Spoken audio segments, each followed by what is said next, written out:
గురువు యొక్క అనుగ్రహం చేత ఉదంకుడు కాలస్వరూపమైనటువంటి ఈశ్వర దర్శనాన్ని పొందినటువంటి ఘట్టాన్ని నేను మీకు వివరణ చేసి ఉన్నాను. గురువుగారికి ఇవ్వవలసినటువంటి దక్షిణని చెల్లించే కార్యక్రమం పూర్తయిపోయిన తర్వాత గురువుగారు అనుజ్ఞనిచ్చారు ఉదంకుడికి, నీవు వెళ్ళి తపస్సు చేసుకో అని. ఆయన వెళ్ళి తపస్సుని ప్రారంభం చేశాడు. కానీ నేను నిన్న మీతో మనవి చేశాను, స్వభావము అని ఒకటి ఉంటుంది. ఆ స్వభావమునందు బలము ఉంటుంది, బలహీనత ఉంటుంది. ఈ బలహీనత అన్న శబ్దాన్ని మీరు కొంచెం జాగ్రత్తగా పరిశీలనం చేస్తే వేదాంతంలో అది జీవుడితో పాటుగా అనేక జన్మలలో చేసినటువంటి కర్మల యొక్క ఫలితము వలన ఆ కర్మల యొక్క ఫలితమును జీవుడు అనుభవించినప్పుడు ఏర్పడినటువంటి వాసనాదోషంగా అంటిపెట్టుకుని వెడుతూ ఉంటుంది అతనితో పాటుగా. నేను మీతో స్పష్టంగా దాన్ని ఇంకొంచెం వివరణాత్మకంగా మాట్లాడవలసి వస్తే, శరీరము పడిపోతూ ఉంటుంది. ఒక శరీరము కొన్నాళ్ళు ఉంటుంది, ఆ శరీరం వెళ్ళిపోతుంది. మా నాన్నగారి అన్నదమ్ములు ఉండేవారు, అందరూ వెళ్ళిపోయారు. మా అమ్మగారి అక్క చెల్లెళ్ళు ఉండేవారు, అందరూ వెళ్ళిపోయారు. ఆ తరం అంతా వెళ్ళిపోయింది. మా తరం ప్రారంభమైంది. మా తరంలో మా పెద్దనాన్నగారి పెద్ద అబ్బాయి, మా తరంలో పెద్దన్నగారు మొన్ననే పడిపోయాడు. కాబట్టి పడిపోతాయి శరీరాలు, ఒక్కొక్క శరీరం పడిపోతుంది. పడిపోతే ఆ జీవుడు శరీరంలోంచి నిర్గమిస్తాడు, బయటికి వెళ్ళిపోతాడు. వెళ్ళిపోతే ఎక్కడికి వెళ్ళాలి? ఎక్కడికి వెళ్ళడానికి ఏమి ఉండదు. రవీంద్రనాథ్ ఠాగూర్ గీతాంజలిలో వర్ణిస్తాడు, తల్లి ఒళ్ళో పడుకోబెట్టుకోబడినటువంటి పసిపిల్లవాడికి తల్లి స్తన్యం ఇచ్చేటప్పుడు కుడి స్తనాన్ని వాడి నోట్లో పెట్టి వాడి కడుపు నిండలేదని వాడి తలని ఇటు నుంచి ఇటు తొడ మీదకి మార్చుకుని ఎడమ స్థనాన్ని వాడి నోట్లో పెట్టేటప్పుడు మధ్యలో ఉండే వ్యవధి ఎలా ఉంటుందో, జీవుడు ఈ శరీరాన్ని విడిచిపెట్టి ఇంకో శరీరంలోకి వెళ్ళడం అలా ఉంటుంది. భాగవతంలో దాన్ని ఒక అద్భుతమైన ఉపమానంతో వర్ణిస్తారు. గొంగళి పురుగు ఆకు మించి ఆకు మీదకి వెళుతుంది. వెళ్ళేటప్పుడు ఒక ఆకు మీదకి వెళ్ళి ఆకు చివర వరకు వెళ్ళి ఆ ఆకుకి దగ్గరగా ఉండే ఇంకో ఆకుని చూసుకుంటుంది. చూసుకుని మొట్టమొదట ఆ ముందు భాగాన్ని పైకెత్తుతుంది. పైకెత్తి గభాలన ఆ అవతల ఆకు మీదకి వాలుతుంది. వాలి పాకడం మొదలుపెట్టిన తర్వాత మెల్లిగా ఆఖరి భాగం వచ్చేటప్పటికి ఏమవుతుందంటే, ఆ కొద్ది బరువుకి ఆకల పట్టుకుని ఉంటుంది. ఈ కొంచెం భాగాన్ని కూడా లాగేసుకుంటుంది అవతలాకు మీదకి, యువతలాకు దూరంగా వెళ్ళిపోతుంది. అలాగే జీవుడు ఒక శరీరాన్ని విడిచిపెట్టి వేరొక శరీరంలోకి వెళ్ళిపోతూ ఉంటాడు. వెళ్ళిపోయేటప్పుడు వచ్చేటటువంటి పెద్ద సమస్య అంతా ఎక్కడొస్తుందంటే, ఈ శరీరంతో ఉన్నంత కాలము దీన్ని భోగస్థానంగా వాడుకుంటూ దేని మీద విపరీతమైన మమకారాన్ని పెంచుకున్నాడో, దేన్ని అనుభవించడంలో తాదాత్మ్యతని పెట్టుకున్నాడో ఆ వాసనని పట్టుకుని పెడతాడు. ఒక ప్రత్యేకమైన పదార్థము అంటే ఇష్టం అనుకోండి, దానికి ఏ ప్రమేయం లేకుండా, దానికి ఒక ఆధారం లేకుండా, మీరు చూడండి, ఒక శిశువు జన్మిస్తాడు. వాడికి కొంచెం పెద్దవాడు అవగానే నాకు ఇది వద్దంటాడు, నాకు ఇది వద్దు. వాడికి వెల్లుల్లిపై వాసన చూస్తే వాంతి వస్తుంది, వాడు వెల్లుల్లిపై తినడు ఎప్పుడు. అంటే అది ఈ జన్మ సంస్కారం కాదు. వాడు గత జన్మలలో ఎక్కడో ఆహార నియమాన్ని బాగా పాటించి రజోగుణ ప్రకోపం కల్పించగలిగినటువంటి పదార్థమును తనంత తానుగా పరిత్యజించడంలో చేసిన పరిశ్రమ యందు కృతకృత్యుడై అప్పుడు గెలిచినటువంటి వాసనాబలం జీవుడితో వచ్చింది. అందుకని వాడు వెల్లుల్లి తినడు. వాడు ఒక వస్తువుని ఎక్కువ ఇష్టపడతాడు. ఏదో తెల్లటి రంగు ఉందనుకోండి, చాలా ఇష్టపడతాడు. ఎప్పుడూ తెల్లటి బట్టలే కట్టుకుంటాడు, అసలు రంగు బట్ట కట్టుకోడు. ఎప్పుడూ తెల్ల బట్టలే. ఎందుకలా? లోకంలో అందరూ కట్టుకోవట్లే రంగు బట్టలు.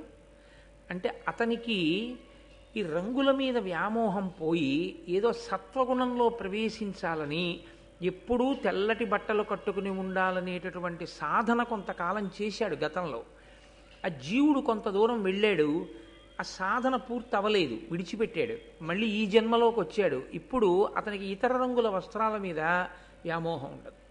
మిగిలిన వాళ్ళందరూ వెళ్ళి రంగురంగుల బట్టలు బోల్డన్ని చూసుకుంటూ ఉంటారు, అతనికి ఆ బాధ ఉండదు. అతను కేవలం ఎప్పుడూ తెల్లటి బట్టలే కట్టుకుంటాడు. ఎంత వ్యామోహాన్ని జయించాడో మీరు జాగ్రత్తగా ఆలోచించండి. అంత తేలిక విషయం ఏం కాదు. అతనికి దేంతోనూ ఇబ్బంది లేదు. అతనికి ఒక తెల్లటి ప్యాంటు తెల్లటి షర్టు ఉంటే చాలు. అతను గెలిచాడు వాసనాబలాన్ని. అలాగే గెలవని వాసనాబలం ఉంటుంది. ఒకదాని మీద వ్యామోహం ఉండిపోతుంది. ఉండిపోయిన వ్యామోహం కూడా జీవుడి వెంట వచ్చేస్తుంది.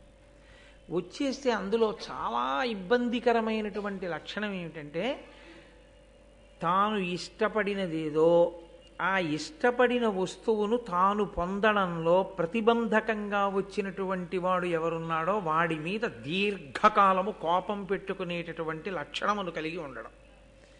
ఇది పతనహేతువులలో ఒకటై కూర్చుంటుంది. ఇది ఒక్కొక్కసారి ఏమవుతుందంటే, ఆ చిట్ట చివర ప్రాణోత్క్రమణం అయిపోయే ముందు ఎవరి మీద ఎక్కువ కోపం పెట్టుకున్నాడో వాడి గురించి ఆలోచిస్తుంది. మీరు కొంచెం జాగ్రత్తగా గమనిస్తే మనసు ఆలోచించడానికి రెండే ఉంటాయి. అంటే అంటుకోవడానికి.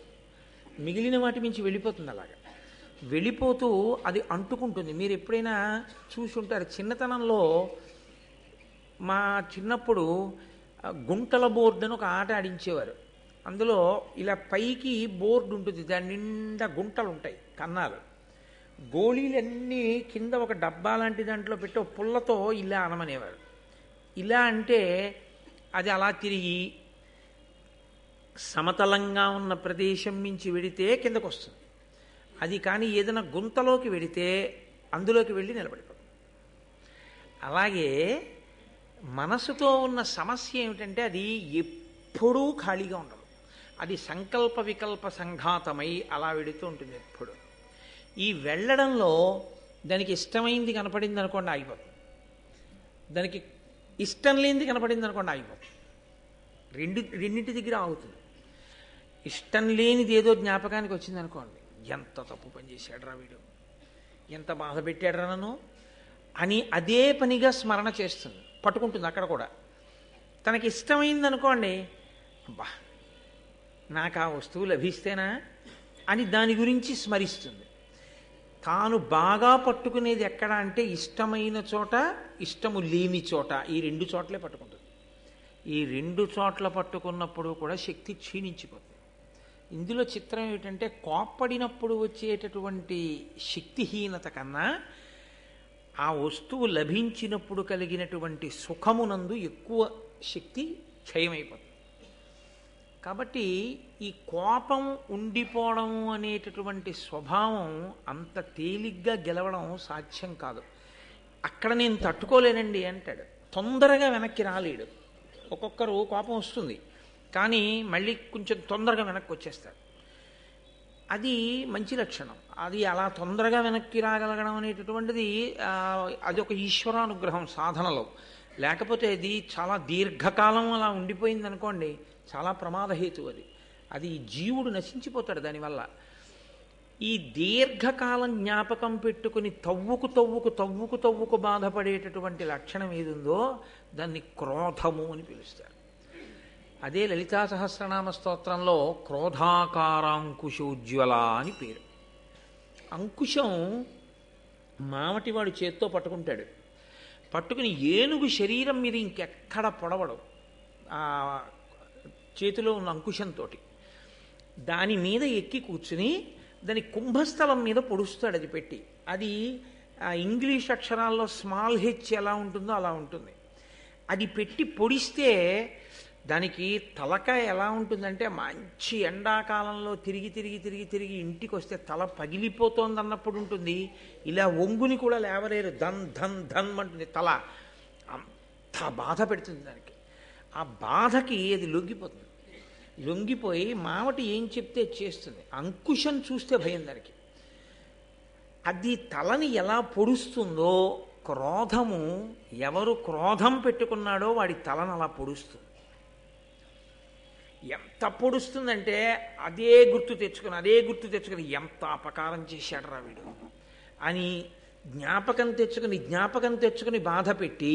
చిత్రం ఏమిటంటే, ఎక్కడ క్రోధం ఉందో అక్కడ కుతంత్రం పుడుతుంది. వాణ్ణి పాడు చేయడానికి అవకాశం ఎలా ఉంటుంది ఆలోచించడం మొదలెడుతుంది. అదొక పెద్ద పాపం. అది జీవుడు పతనమైపోవడానికి అజ్ఞానము చేత మాయ చేత ఏర్పడుతున్న పెద్ద కందకం అన్నమాట అది. దాన్ని దాటకపోతే మళ్ళీ దాటడానికి ఎన్ని వందల జన్మలలో దాటుతాడో ఎవరికీ తెలియదు. అలా అంటుకుని ఉండిపోతుంది. మీకు ఎదర కనపడతాయి భారతంలో అలాంటి ఘట్టాలు. దానివల్ల వచ్చేటటువంటి ఉపద్రవం ఏమిటంటే దీర్ఘకాలం దాన్ని మనసులో పెట్టుకుని ఎలా ఎలా ఎలా అన్న ఆలోచన వస్తూనే ఉంటుంది. అదే జరిగింది ఉదంకుడి విషయం. ఇంత దర్శనం చేశాడు, ఇంత గురుదక్షిణ కట్టాడు, గురువుగారి దగ్గర ఆశీర్వచనం పొందాడు, ధన్యుడయ్యాడు, ఆశ్రమాన్ని నిర్మించుకున్నాడు, చక్కగా తపస్సు చేసుకుంటున్నాడు. చేస్తున్నాడు కానీ అతనికి అప్పుడప్పుడు జ్ఞాపకం వస్తూ ఉంటాడు తక్షకుడు. ఎప్పుడు తక్షకుడు జ్ఞాపకం వచ్చినా ఆనాడు ప్రార్థన చేయడం చేశాడు తక్షకుణ్ణి. అది ప్రేమ చేత కాదు, లొంగ తీసుకోవడం కోసమని మనసులోంచి వచ్చినటువంటి ఒక రకమైన ప్రకోపం. అది పూర్తి పరిణిత వలన కలిగినది కాకపోయింది. దానివలన ఇప్పుడు అతనికి తక్షకుడి మీద క్రోధం ఆవహించింది. నేను ఆనాడు పౌష్య మహారాజు యొక్క భార్య దగ్గర కుండలములను తీసుకొస్తుంటే వాటిని అపహరించాడు, నాగలోకానికి తీసుకుపోయాడు. నేను అంత కష్టపడి మళ్ళీ వాటిని తెచ్చుకోవలసి వచ్చింది. నన్ను ఎంత బాధ పెట్టాడు. కాబట్టి ఈయన్ని విడిచిపెట్టకూడదు, తక్షకుణ్ణి విడిచిపెట్టకూడదు అన్నప్పుడు తక్షకుణ్ణి పాడు చేయడానికి రెండు మార్గాలు ఉంటాయి. అప్పుడు ఒకటి తానే పాడు చేయొచ్చు. ఎందుచేత? తాను తపోనిధి, ఇప్పుడు చాలా తపస్సు చేసి ఉన్నాడు కాబట్టి ఒకటి తన తపస్సు చేత శాపవాక్కుని విడిచిపెట్టడం. నీకు ఈ కష్టం కలుగుతుంది కానీ అలా చేస్తే తను చేసిన తపస్సు క్షీణించిపోతుంది. శాపవాక్ ఎప్పుడు విడిచిపెట్టినా వరం ఇచ్చిన రెండిటికీ పోతుంది చేసినటువంటి తపస్సు. కాబట్టి ఆయన ఆలోచించి ఆలోచించి ఆలోచించి ఒక నిర్ణయానికి వచ్చాడు. ఎంత తమాషాగా ఉంటాయో చూడండి. క్రోధంలో వచ్చేటటువంటి ఆలోచనలు ఎలా అల్లుకుంటాయో చూడండి మనిషిలోంచి. నన్నింత కష్టపెట్టినటువంటి వాడు తక్షకుడు. నిష్కారణంగా ఒక బ్రహ్మచారి గురుదక్షిణ తెచ్చుకుంటుంటే ఇబ్బంది పెట్టిన వాణ్ణి శిక్షించవలసిన వాడెవరిప్పుడు? రాజే. ఏ రాజు గురుదక్షిణ ఇవ్వడంలో సహకరించాలో ఆ రాజే గురుదక్షిణ తెచ్చుకుంటున్నప్పుడు ఇబ్బంది పెట్టిన వాణ్ణి కూడా శిక్షించాలి. ఇప్పుడు నేనున్న ప్రాంతం జనమేజయుడి చేత పరిపాలింపబడుతోంది కాబట్టి నేను వెళ్ళి జనమేజయుడికి ఫిర్యాదు చేస్తాను. అప్పుడు నా తపస్సేం భంగపడదు కదా. ఇప్పుడు జనమేజయుడికి చెప్తే జనమేజయుడు తక్షకుడిని నాశనం చేయాలి. తక్షకుడితో పోకూడదు ఇది. తక్షకుడితో పాటుగా ఇలాంటి పాములన్నీ నశించిపోవాలి. అంత కక్ష ఎందుకు అంటే మరి తాను ప్రార్థన చేస్తే ఎవరూ కనపడలేదుగా. నాగలోకానికి వెళ్ళి అన్ని పద్యాలు చదివినా కనపడి సత్కరించిన వాడు ఎవరూ లేడుగా. ఎవరో దివ్యపురుషుడు అనుగ్రహించాడు కానీ అక్కడ. కాబట్టి ఇప్పుడు ఆ నాగవంశం అంతా పాములన్నీ నశించిపోవాలి. అయితే ఒకటి, ఇటువంటి ఆలోచనలు వచ్చే ముందు ఒక్కొక్కసారి ఈశ్వర సంకల్పములు కూడా ఉంటాయి. అది ఎక్కడ అన్నది మీకు నేను ఆ ప్రత్యేకమైన సందర్భంలో వివరణ చేస్తాను. కాబట్టి ఇప్పుడు తక్షకుడితో పోకూడదు, తక్షకుడితో పాటు మిగిలినటువంటి నాగవంశమంతా నశించిపోవాలి. దీనికి నేను జనమేజయుడి దగ్గరికి వెళ్ళి ఆయన యొక్క మనసు పాములన్నింటినీ కూడా నశింపచేసే విధంగా ఆయన మనసులో ప్రచోదనం కలిగేటట్టు మాట్లాడతాను. మీకు ఇందులో ఒక తమాషా ఉంటుంది. బాగా కోపం ఉన్నవాడు వెంటనే మాట్లాడడం ఒక ఎత్తు, అదుపు తప్పి ఉంటుంది ఆ మాట. అప్పుడు నోటి నుంచి వచ్చేటటువంటి మాటలో ఉచ్చనీచములు ఉండవు. గబుక్కుని నోటి వెంట అనరాని పరుషవాక్యాలు వచ్చేస్తాయి.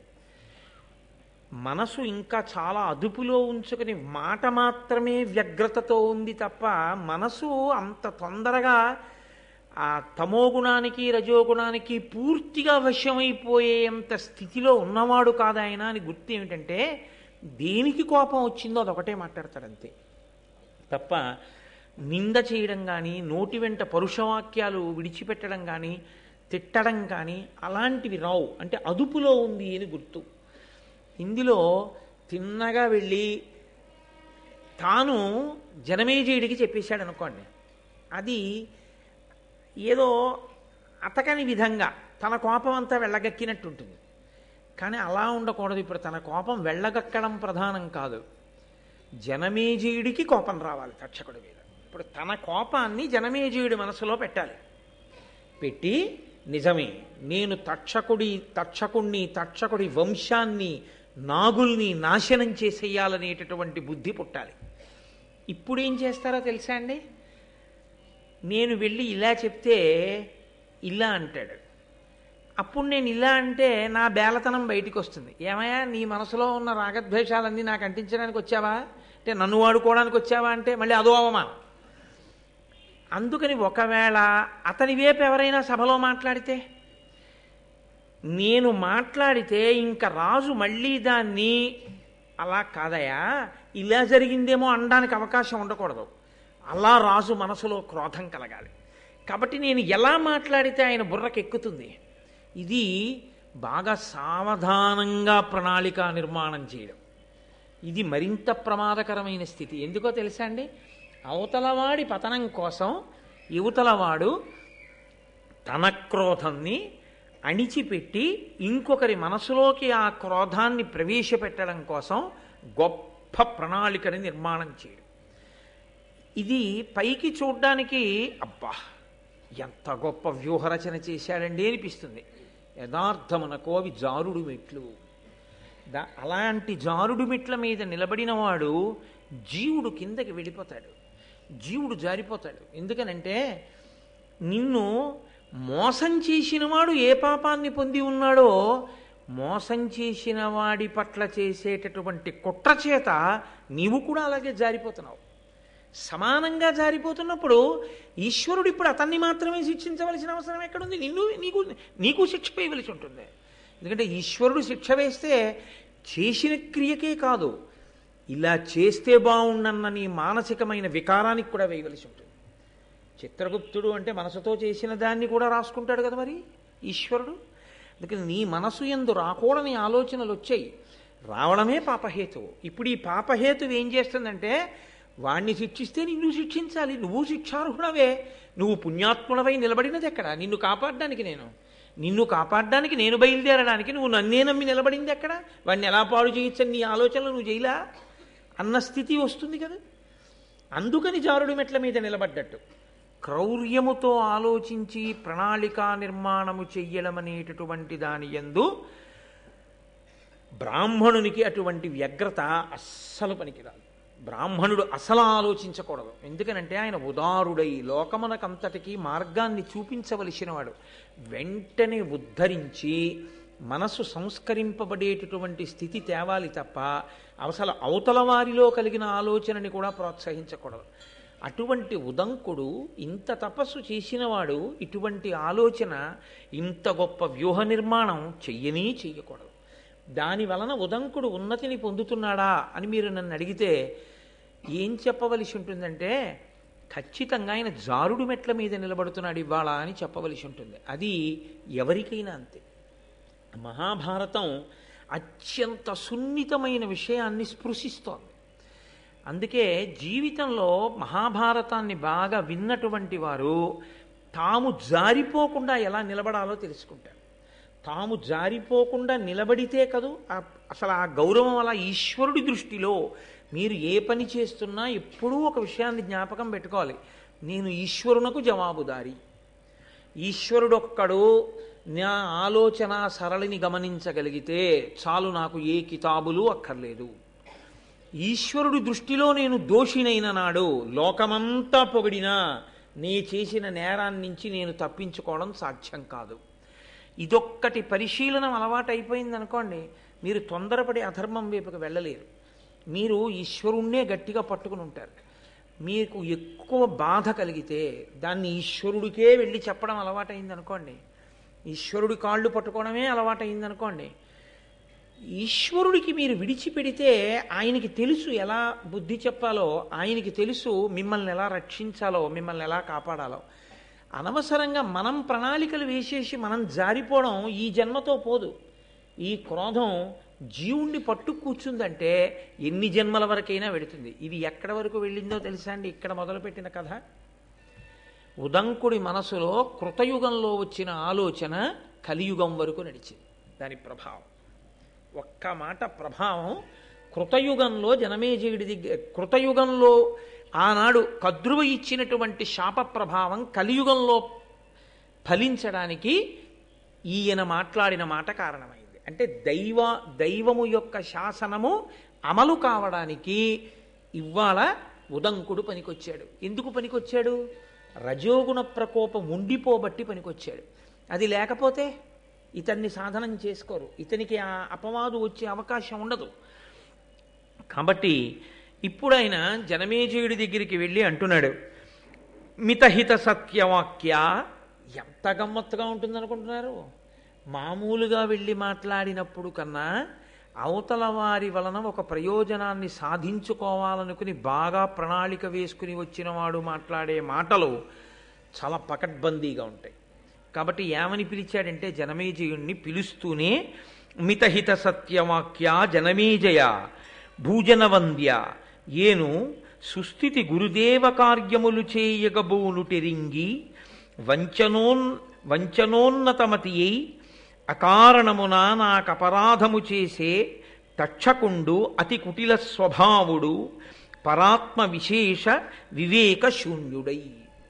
ఆయన అన్నాడు మితహిత సత్యవాక్య అని పిలిచాడు. ఎక్కువ మాట్లాడడం అనేటటువంటిది ఒక దోషం శాస్త్రంలో. ఎక్కువ మాట్లాడడం అనేటటువంటిది ఆయుర్దాయాన్ని తగ్గిస్తుంది ఒకటి. రెండు, మీరు ఎక్కువ మాట్లాడడం వల్ల రెండు దోషములు వచ్చి అందులో చేరిపోతాయి. ఒకటి, మీరు ఏదో ఒకటి చిట్ట చివరికి ఏమంటారంటే చూస్తానులేండి అంటారు. చూస్తానులేండి అంటే సగం చేస్తానులేండి కాదు. ఆ తర్వాత మీరు ఎందుకంటారంటే అది ఇప్పటికి వెళ్ళిపోతాడుగా తర్వాత చూడొచ్చు. కానీ అది ఏమవుతుందంటే అసత్య దోషం కింద వెళ్ళి పడిపోతుంది. అది పెద్ద దోషం. ఎక్కువ మాట్లాడడం వల్ల వచ్చేటటువంటి పెద్ద ప్రమాదం ఎక్కడ అంటే అసత్యము వెళ్ళి కూర్చుంటుంది సంభాషణ మనది. కాబట్టి ఎక్కువ మాట్లాడరు. రెండు, మీరు ఎక్కువ మాట్లాడితే స్పందనకి ప్రతిస్పందన ఉంటుంది కదా, మీ పక్కన ఉన్నవాడు అంతా మాట్లాడతాడు. అందులో మీ రాగద్వేషాలు వచ్చి చేరుతాయి. చేరి ఏంటి ఇలా మాట్లాడుతున్నాడు, అతని గురించి ఇలా అన్నాడు ఏంటి, అమ్మో ఇతన్ని మనం ఎక్కువ దగ్గరికి చేర్చకూడదు, ఇన్ని ఆలోచనలు బయలుదేరుతాయి అందులోంచి. కాబట్టి ఎవరు మితముగా మాట్లాడతారో వాడు తన మీద తాను నియంత్రణ ఉన్నవాడు. కాబట్టి నన్ను ఎక్కువ ప్రశ్నలు కుసుమా ఇప్పుడు నేను అడిగిన దాని మీద అన్నది ఎందుకని తను ఎక్కువ ప్రశ్నలు వేసాడు అనుకోండి, తన కోరిక తీరదేమోనని. నువ్వు చాలా మితంగా మాట్లాడేవాడు బాయ్ అన్నాడు అనుకోండి, ఎక్కువ మాటలు మాట్లాడకుండా తన మాట ఒప్పేసుకుంటాడు. అయ్యా నేను మిమ్మల్ని ఒకటి అడగదలుచుకున్నాను, కానీ మీరు మాత్రం కాదు వద్దు అనకూడదు, ఈ ఒక్కసారి మా మాట వినాలి అని ముందు అన్నాడు అనుకోండి, ఇంకా మీరు ఊ అనడం ఎందుకు? మిమ్మల్ని ఊ అన్నది అనిపించడానికి వచ్చాడంతే కాదు. అది అనుమతించాడు, అనిపించుకోవడానికి వచ్చాడు. కానీ నిజంగా మీరు అనుమతిస్తున్నారో లేదో ఆయనకు అనవసరమైన విషయం. అది మీరు హృదయం పరిపూర్ణంగా మీరు అనుమతిస్తే చేస్తాను అన్నాడు అనుకోండి వేరు. మీరు కాదనకూడదు, మీరు ఊ అనాలి అంతే ఈ ఒక్కసారికి అన్నాడు అనుకోండి, ఇంకా మీరు అది వినకుండా ఊ అనడం మంచిది కాదు. ఊ అనాలనుకుంటే నేను అలా అనను, అది నా స్వభావం కాదు అని మీరు అనగలిగితే ఆయనతో మీ అనుబంధాన్ని కొనసాగించడం ప్రశ్నార్థం కదా. ఎంత ఇబ్బంది ఉంది, ఒక్క మాటలో ఎంత ఇబ్బంది ఉంటుందో చూడండి. కాబట్టి మితహిత సత్యవాక్య, ఎంత గొప్ప మాటలేశాడో చూడండి. అది లోపలి ఆలోచన. మితంగా మాట్లాడేవాడా, హితంగా మాట్లాడేవాడా అంటే నేను అన్నదానికి కాదనకుండా ఉండేవాడా. సత్యవాక్య, చూస్తానులేండి అన్న తర్వాత డేట్లు ఇవ్వకుండా పోకూడదు, ఇచ్చి తీరాలి. కాబట్టి సత్యవాక్య అన్నమాట నిలబెట్టుకోవాలి. కాబట్టి ఇప్పుడు ఏం చేస్తున్నట్లు, జనమేజయుడు తానన్న మాట వినేటట్టుగా ఆయన్ని మానసికంగా సిద్ధం చేస్తున్నాడు. జనమేజయ, మీ మంత్రి గారిని అన్నానో సైన్యాధ్యక్షుడిని అన్నానో అనుకుంటున్నావేమో, నిన్నే. కాబట్టి మితహిత సత్యవాక్య జనమేజయ, నేను చాలా మంచివాణ్ణయా భూజనవంద్య, ఏను సుస్థితి గురుదేవ కార్యములు చేయగబూనుటెరింగి. నేను గురుదక్షిణ తేవడం కోసమని చెప్పి వెళ్ళి వస్తున్నాను, నేను పవిత్రమైన పని మీద ఉన్నానని తెలిసి కూడా ఇది చెయ్యకూడని పని, ఇది చెయ్యవలసిన పని అనేటటువంటి వివేకాన్ని పూర్తిగా మర్చిపోయి పెద్దల పట్ల ఎలా ప్రవర్తించాలో ప్రవర్తించవలసినటువంటి విధానాన్ని పూర్తిగా విస్మరించి కుటిల స్వభావుడై అవతల వారిని మోసం చెయ్యడమే తన ప్రధానమైనటువంటి ఆలోచన విధానంగా పెట్టుకున్నవాడై ఆ తక్షకుడున్నాడే ఆయన నన్ను చాలా ఇబ్బంది పెట్టాడు. కుండలములు పట్టుకుపోయాడు కాబట్టి ఇప్పుడు నువ్వు జోక్యం చేసుకోమని అడగట్లేదు. కుండలములు తెచ్చేశాను, కానీ నేను ఎంత బాధపడ్డానో తెలుసా? చాలా బాధపడ్డాను ఆ తక్షకుని యొక్క ప్రవర్తన చేత. కాబట్టి భూజన వంద్య, భూమిజనుల చేత నమస్కరింపబడేవాడా, అటువంటి తప్పు చేసినవాడు ఇప్పుడు దాని వల్ల వచ్చిన నష్టమేమిటి అని నువ్వు వదిలిపెట్టడానికి వీల్లేదు. నేను బాధపడ్డానా లేదా? కాబట్టి ఆ బాధపడిన దానికి నువ్వు పరిహారం చూపించాలంటే తక్షకుణ్ణి నువ్వు శిక్ష వేయాలి అని. ఇప్పుడు రాజు మనసు ఎటువైపు గడుతుంది మీరు ఆలోచించండి. ఆయన నిష్పక్షపాతంగా ఒక ఆలోచన చేస్తాడు. ఇందులో ఒక చిన్న ఇబ్బంది ఒకటి వస్తుంది. పోన్లేండి పంతులు గారు, దానికి ఏముంది, నిజమే కుండలాలు ఎత్తుకుపోయాడులేండి, మీరేం సామాన్యులా? మీకు వెంటనే దివ్య పురుషుడు కనిపించి మీకు ఆ కుండలాలు ఇచ్చేసి ఆ గుర్రం చెవిలో మీరు ఊదేసరికి అగ్నిహోత్రం అంతా వ్యాపించలా? అటువంటి మహానుభావులు మీరు ఇవాళ మా సభకి రావడమే చాలా సంతోషం, రెండు పూలదండలు అని ఆయనకి వేసేసి కాళ్ళు కడిగేసి అవి నెత్తి మీద జల్లేసుకుని ఓ పంచల్సా పెట్టి పంపించేశాడు అనుకోండి, ఈయన కోరిక తీరుతుందా? తీరదు. పోన్లేండి, ఏదో జరిగింది, ఏదో జరిగిపోయింది, మీరు బ్రాహ్మణులు అంత కోపం పెట్టుకోకూడదు, మీ మనసు వెన్నపూసలా ఉండాలి, పౌష్య మహారాజు చెప్పాడుగా, అలా చెప్పాడు అనుకోండి తిరిగి, అప్పుడు రాజు మనసులో క్రౌర్యం లేదు కదండి. అందుకని క్రౌర్యం లేదు కాబట్టి పోన్లేండి అని కొంత ఆలోచిస్తే ఆలోచించవచ్చు, లేదా తాననుకున్నంత శిక్ష వెయ్యకపోవచ్చు. నిజమే, అలా చెయ్యకుండా ఉండవలసింది.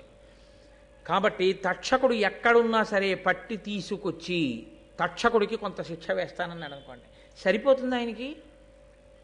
చాలదు. ఆయన మనసు వ్యగ్రత ఎలా ఉందంటే తక్షకుడు నశించాలి, తక్షకుడితో సరిపోకూడదు, తక్షకుడితో పాటు నాగులన్నీ నశించాలి. కాబట్టి ఇప్పుడు తనకెంత కోపం ఉందో అంత కోపం జనమేజయుడికి రావాలి.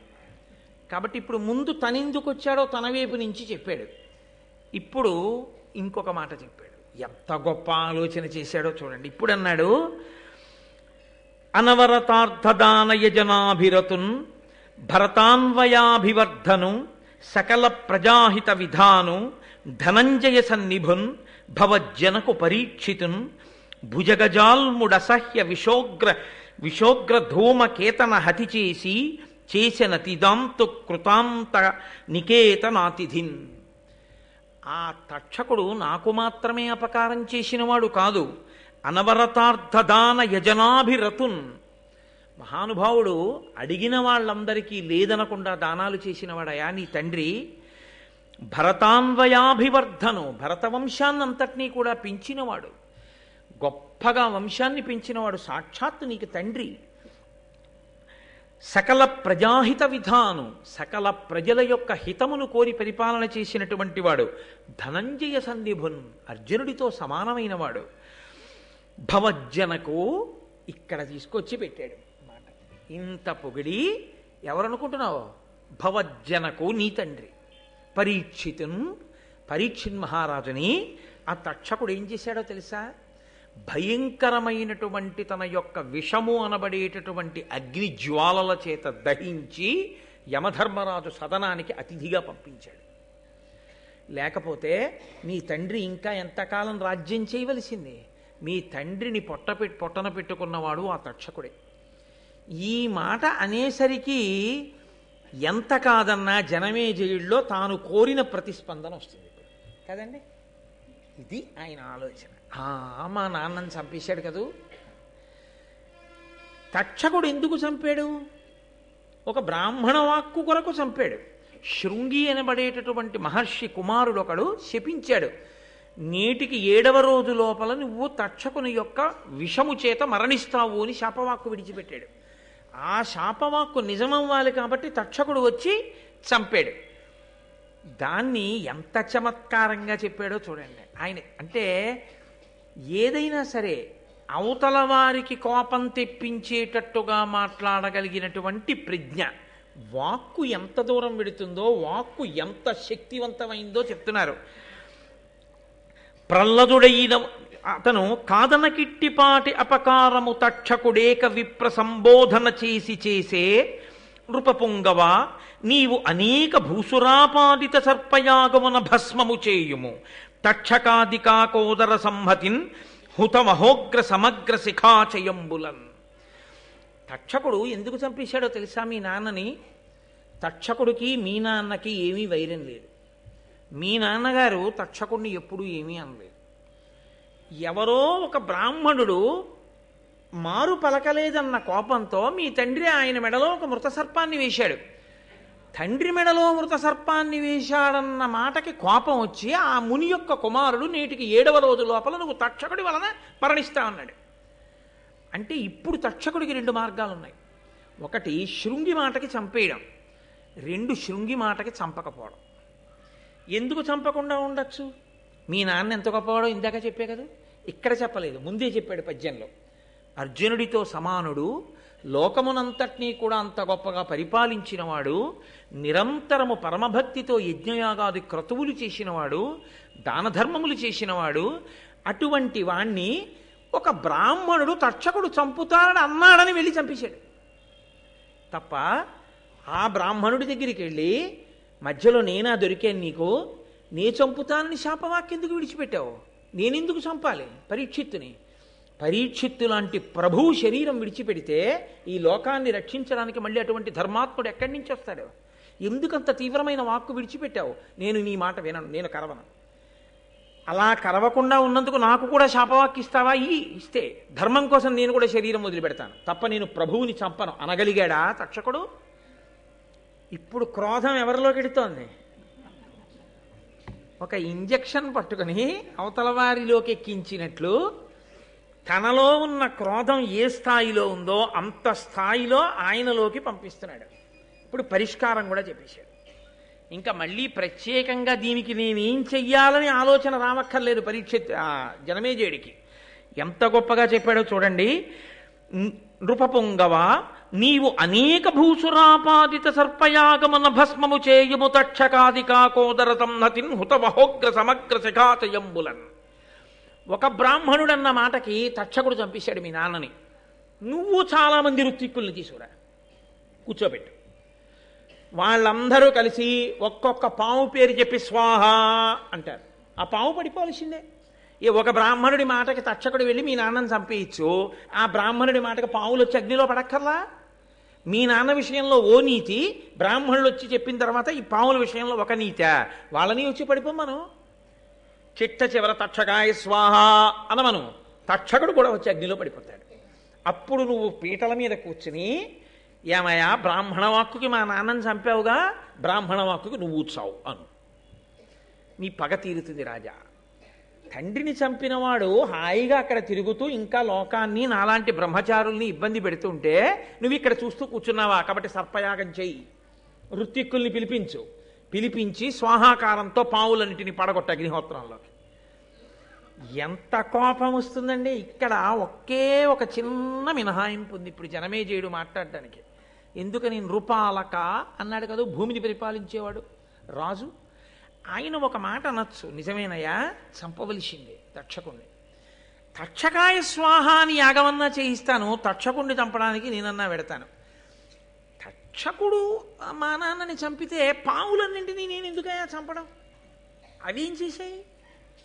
అవేం చంపలేదుగా మా నాన్నని, అవేమి మా నాన్నకి ద్రోహం చేయలేదుగా, నీకు వాళ్ళెవరు ద్రోహం చేయలేదుగా, మరి వాళ్ళందరినీ ఎందుకు చంపడం? తక్షకుడు జోలికి పెడతానులే అన్నాడు అనుకోండి, తాను నాగలోకానికి వెళ్ళి ప్రార్థన చేసినప్పుడు వాళ్ళెవ్వరూ తనకి పలకలేదన్న కోపం ఎలా పోతుంది? మీరు లోకంలో ఒక గమ్మత్తు ఉంటుంది చూడండి. ఆయనకి చెప్పానండి, ఆయన వినలేదు. వాళ్ళ అన్నయ్యకి చెప్పాను, వాళ్ళ అన్నయ్య వినలేదు. వాళ్ళ తమ్ముడికి చెప్పాను, వాళ్ళ తమ్ముడికి వినలేదు. వాళ్ళందరూ నశించిపోవాలండి అంటాడు. ఎందుకని? తనకి అసలు ఎవడ చెయ్యాలో వాడు చేయడం కాదు, తను ఎవరెవరికి చెప్పాడో వాళ్ళు ఎవరూ వినలేదు తన మాట. అందరి మీద కోపమే. కాబట్టి ఇప్పుడు ఇంత కోపం అవతల వాళ్ళలోకి వెళ్ళాలి, వాళ్ళందరినీ కూడా చంపేయడానికి. నిజమే, ఎందుకు చేయకూడదు యాగం? పాములన్నింటినీ చంపేయాలి అన్న ఆలోచన రావాలంటే అసలు ఆ మాట అడగకూడదు జనమేజయుడు. అడగకుండా తను జవాబు చెప్పాలి. మితహిత సత్యవాక్య. ఇంకా మళ్ళీ అనుమానాలు రాకూడదు జనమేజయుడికి, ఇంతకన్నా ప్రశ్నలు వేయకూడదు అనిపించాలి. అందుకని తర్వాత పద్యంలో అన్నాడు, ప్రహ్లదుడైన ఒక్క కులపాంసను చేసిన దానం తత్కులంబెల్లను దూషితంబకుట ఏమి అపూర్వము కావునన్ మహీవల్లభ తక్షకాధము నెపంబున సర్పము నెల్ల అగ్నిలో త్రెళ్ళగ సర్పయాగమతి ధీయుత చేయుము విప్రసమ్మతిన్. ఏమి రాజా నువ్వు పూర్వం నీతి వినలేదా?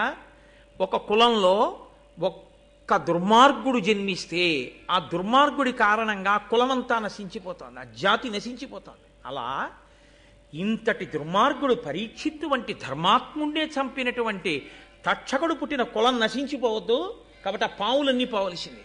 ఇవాళ తక్షకుడు, రేపు నోట్లో విషం ఉన్న మిగిలిన పావులు, రేపు ఇంకోళ్ళ తోలికెడతాయి. నేను పావు అన్నది ఉండడానికి వీల్లేదు, పావులన్నీ పడిపోవలసింది అగ్నిహోత్రంలో. కాబట్టి విప్రుల్ని పిలు, కూర్చోపెట్టు, ప్రభువు ఇలా చెయ్యొచ్చని చెప్పు, నచ్చ చెప్పు, బ్రాహ్మణులు ఒప్పుకుంటారు, యాగం మొదలుపెట్టు, వాళ్ళు స్వాహాకారం చేస్తారు, పడిపోతాయి అంతే. అగ్నిహోత్రం పడిపోతే పావులన్నీ చచ్చిపోతాయి. అందుకని అలా పిలిపించు, యాగం మొదలుపెట్టు అంటే జనమేజయుడు ఒక్క మాట మాట్లాడినట్టు లేదు. ఉత్తర క్షణం ఆయన చాలా, నువ్వు చెప్పింది ఎంత మాత్రము ఇందులో అనుమానం లేదయా, నిజమే, నేను సర్పయాగం చెయ్యవలసిందే అని ఋత్విక్కుల్ని పిలిచి, రండి మీ అందరూ కూర్చోండి, కూర్చుని సర్పయాగం ప్రారంభం చేయండి. ఈ సర్పయాగం చేత లోకంలో ఉండేటటువంటి నాగులన్నీ కూడా ఈ అగ్నిహోత్రంలో పడిపోయి ఇవన్నీ మరణించవలసిందే అని సంకల్పం చేసేసాడంతే. చాలా జాగ్రత్తగా జ్ఞాపకం పెట్టుకోవలసిన విషయం ఏంటంటే, చాలా కోపం వచ్చినటువంటి వ్యక్తి చాలా కోపంలో ఏ ప్రణాళికా నిర్మాణము చేయరాదు. కోపంగా ఉన్నప్పుడు మీరేమీ ఆలోచన చేయకూడదు. అంతకన్నా ఏది చెయ్యాలో మీరు కోపంతో ఇంకోరికి చెప్పు చేయడం చాలా మంచిది తప్ప మీరు ఆలోచన చేసి అప్పుడు ఏమి నిర్ణయాలు మీరు తీసుకోకుండా ఉండడం మంచిది. ఎందుకో తెలుసా? ఇదిగో ఇలాగే పెడుతుంది. ఆ బుద్ధి యందు కలిగిన వ్యగ్రత సరి అయినటువంటి రీతిలో ఆలోచన చెయ్యనివ్వదు. ఆ చెయ్యనివ్వనప్పుడు ఏం చేస్తుందంటే కిందకి జారి చేస్తుంది, పడగొట్టేస్తుంది.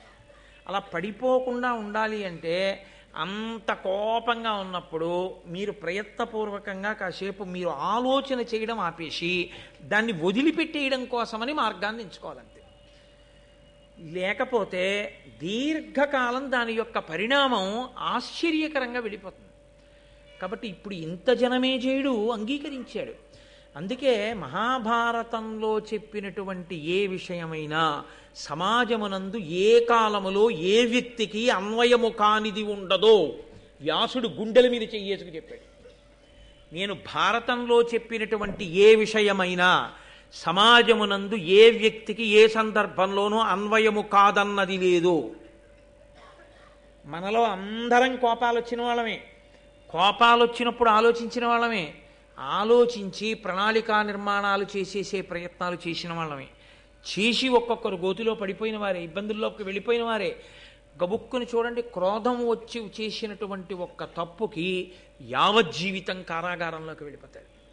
ఆ క్రోధం వచ్చినప్పుడు అతను నిర్ణయం చేసుకోకుండా ఉంటే అతను అలా ఉండడు. ఆ క్రోధం దిగజారిపోతున్న తర్వాత పరిస్థితి వేరుగా ఉంటుంది.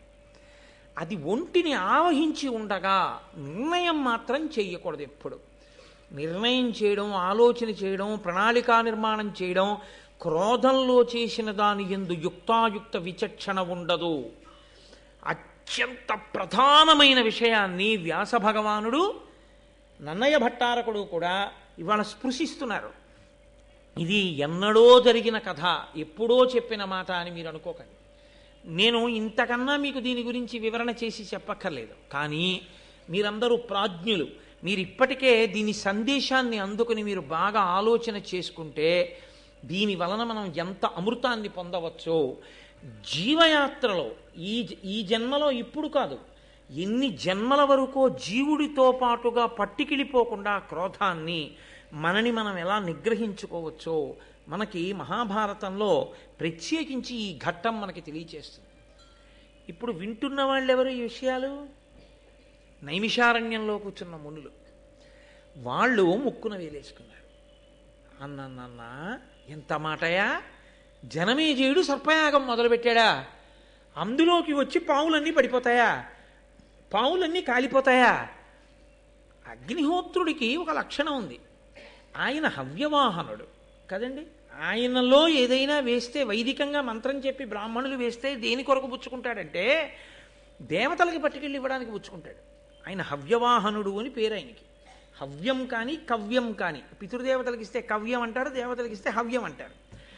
ఈ రెండిటినీ అగ్నిహోత్రంలో వేసి వాళ్ళకి అందచేయవయా అంటే వాళ్ళకి పట్టుకెళ్ళి ఆయన అందించేస్తాడు. అగ్నిహోత్రుడి ముఖంగా వెడితే అది ఎంగిలి కాదు, పవిత్రం అవుతుంది. మరి ఇప్పుడు అగ్నిహోత్రుడు తాను తినకుండా అది పట్టుకుని వెళ్ళి కదా దేవతలకు ఇస్తాడు. మరి ఇప్పుడు సర్పయాగంలో పడినటువంటి పాముల్ని ఎవరికి పట్టుకెళ్ళి ఇవ్వడానికి? ఎవరికీ పట్టుకెళ్ళి ఇవ్వడానికి కాదు. ఏం చేయడానికి? అగ్ని కాల్చాలి వాటిని. ఇప్పుడు ఆ పాములన్నీ పడిపోతుంటే విషంతో అసలు పాముకి అగ్ని అంటే భయం. అది మంత్రము యొక్క కట్టు చేత గిలగిల తన్నుకుంటూ వచ్చి పడిపోతుంది అగ్నిగుండంలో. పడిపోతే అగ్ని కీలలతో అది కాల్చాలి. మరి అగ్నిహోత్రుడు తిరస్కరించడా? నేను ఇదేమిటయా ఇలాంటి పనులు నాకప్ప చెప్పారు మీరు? మంత్రంతో హవ్యం ఇవ్వండి పట్టుకెడతాను దేవతలకి, కవ్యం ఇవ్వండి పట్టుకెడతాను పితృదేవతలకి. ఇది ఎక్కడి ప్రారంభం?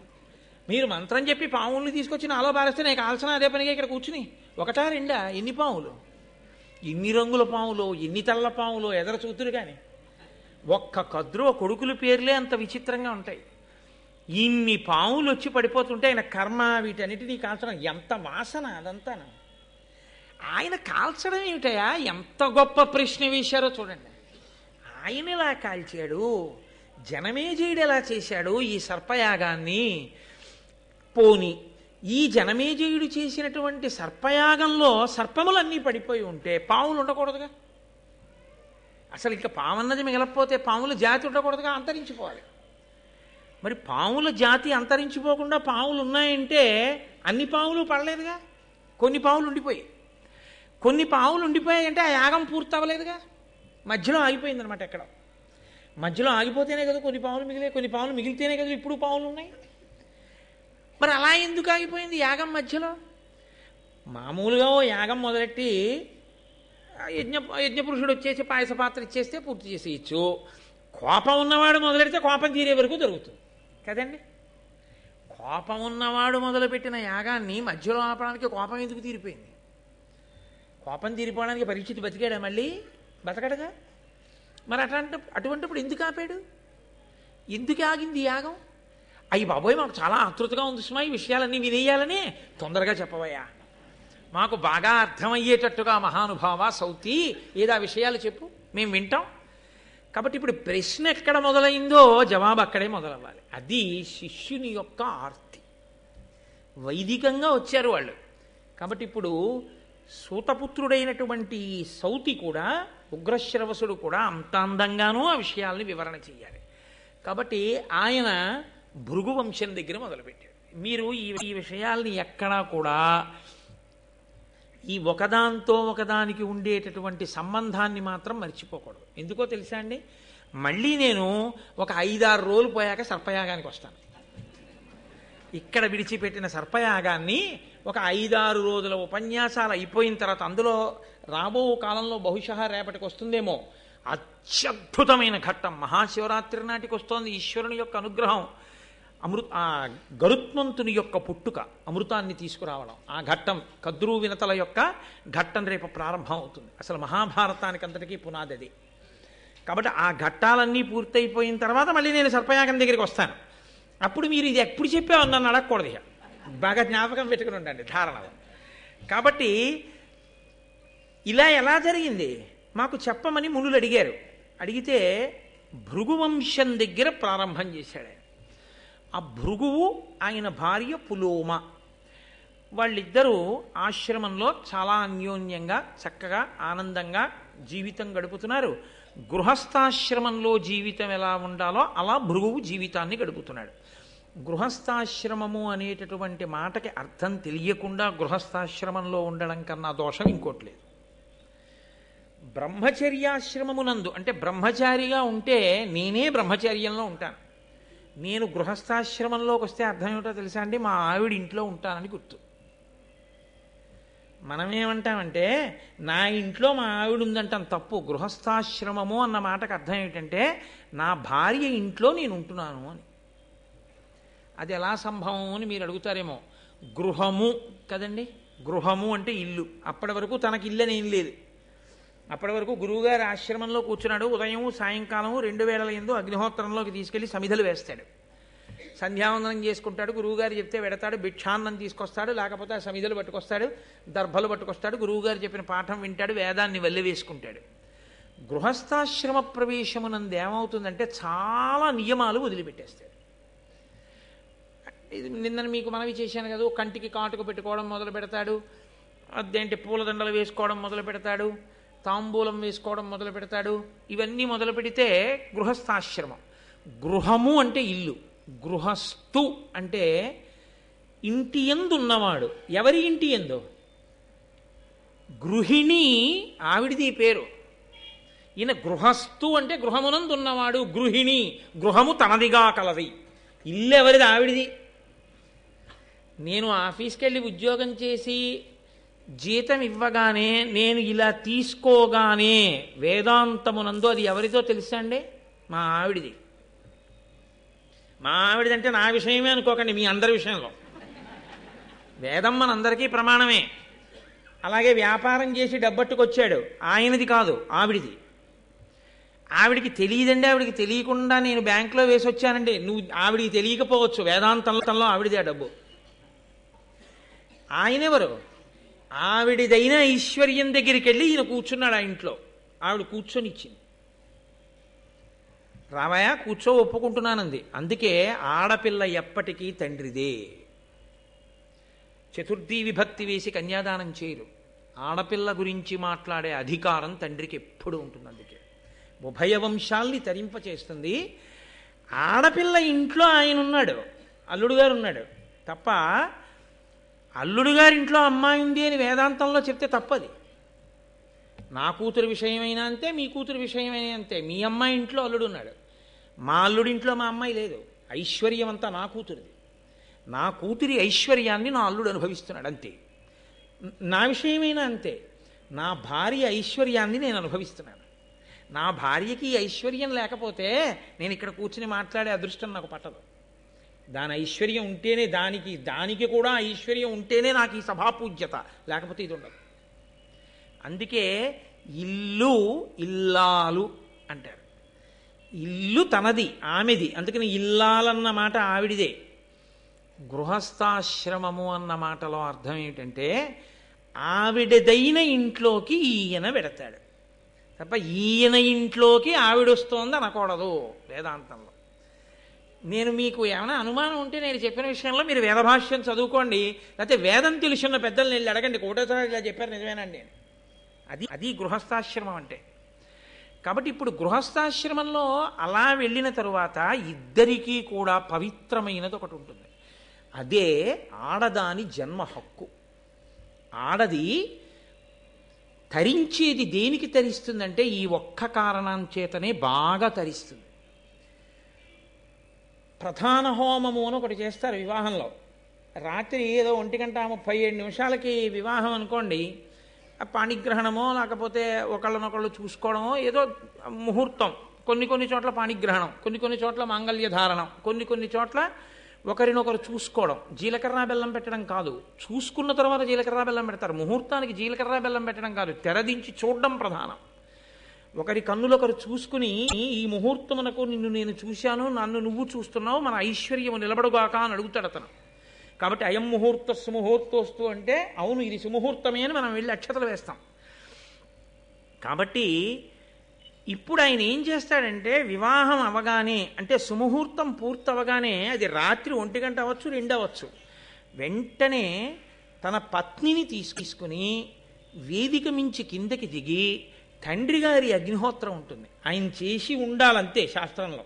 మా నాన్నగారికి లేదంటే అంటే తప్పంతేది. తండ్రికి అగ్నిహోత్రం ఉంటుంది. తండ్రి అగ్నిహోత్రాన్ని తీసుకొచ్చి వరుడు యొక్క ఆ హోమ గుండాన్ని వెలిగిస్తాడు, అగ్నిని వెలిగిస్తాడు. ఈ అగ్ని సంరక్షణ చేసేటటువంటి కర్తవ్యం